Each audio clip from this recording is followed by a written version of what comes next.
Oke, selanjutnya kita akan bahas tentang heading dan paragraf. Kita buat dulu foldernya dan filenya.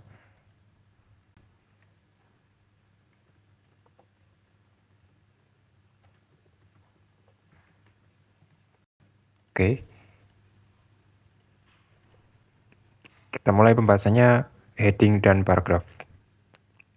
Hampir semua teks terstruktur seperti koran, buku, majalah, artikel itu memiliki heading dan paragraf, atau bahasa Indonesianya itu judul dan paragraf itu, atau teks biasa.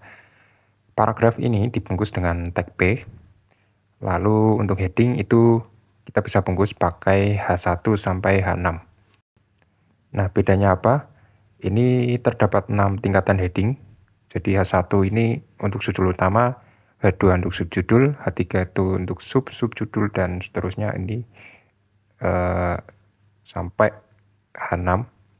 Jadi tergantung semacam hierarkinya ya. Untuk paling atas itu kita pakai H1, dan kalau makin ke bawah atau di dalam itu pakai H yang di bawahnya. Kita praktek saja di sini pakai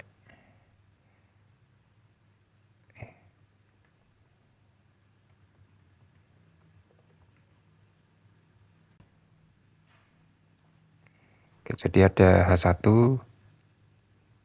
misal kita beri nama ini adalah H1.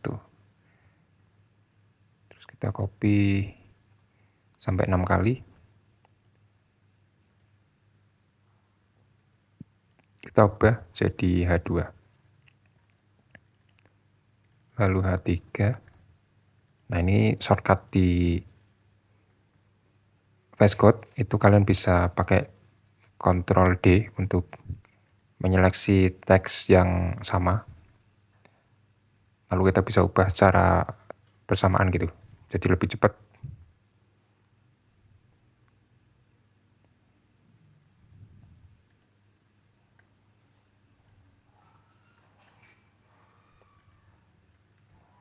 Oke, kita sudah punya H1 sampai H6.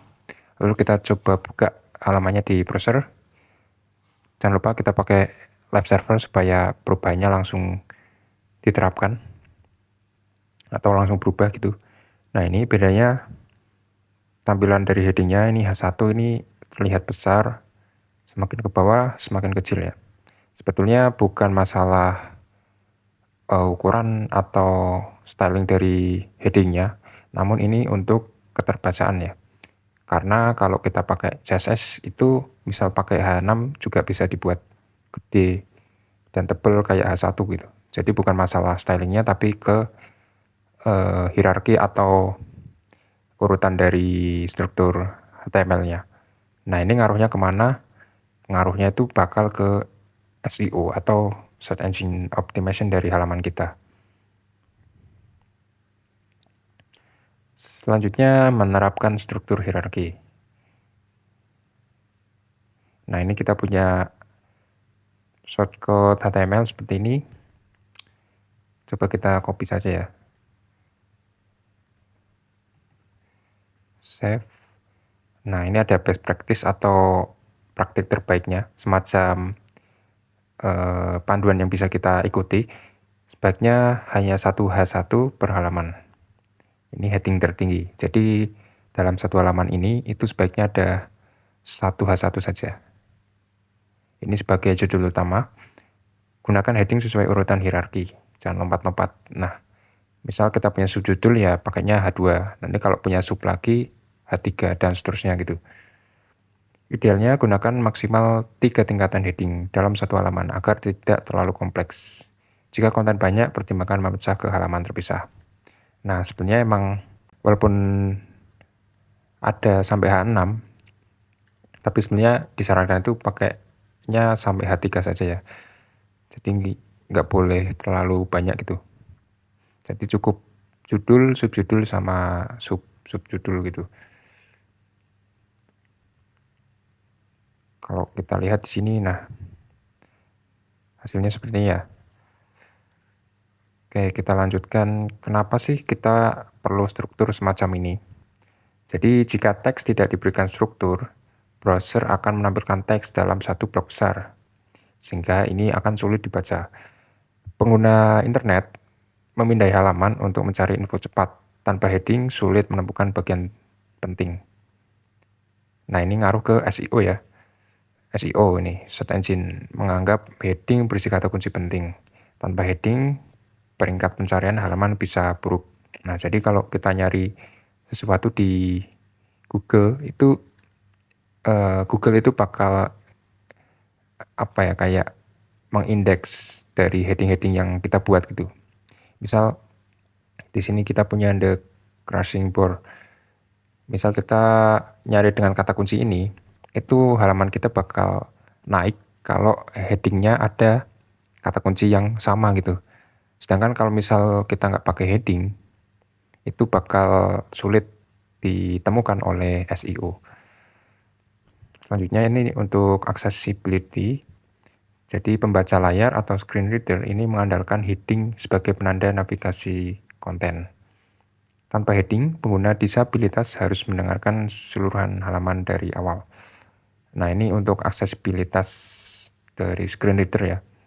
Lalu untuk CSS atau JavaScript, kita butuh elemen pembungkus agar dapat di-style atau dimanipulasi.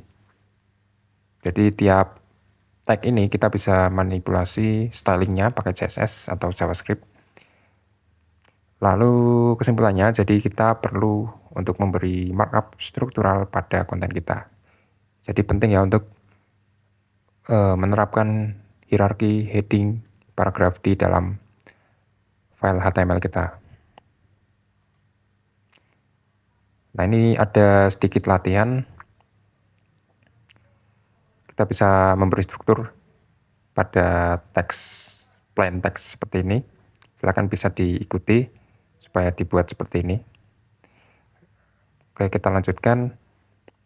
Lalu kenapa perlu semantik? Jadi semantik atau makna atau fungsi elemen dalam HTML itu sangat diperlukan. Contoh nih, dalam sehari-hari, misal lampu lalu lintas merah itu artinya berhenti, hijau itu artinya jalan.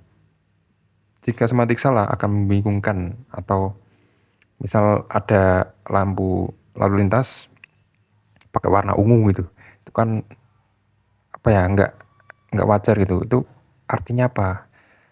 Biasanya kan kita sebagai manusia itu mengerti bahwa misal merah itu ya berhenti, hijau itu jalan. Nah, sama di halaman HTML juga kita itu perlu semantik. Misal H1 ini memberi arti bahwa ini adalah top level heading atau judul utama.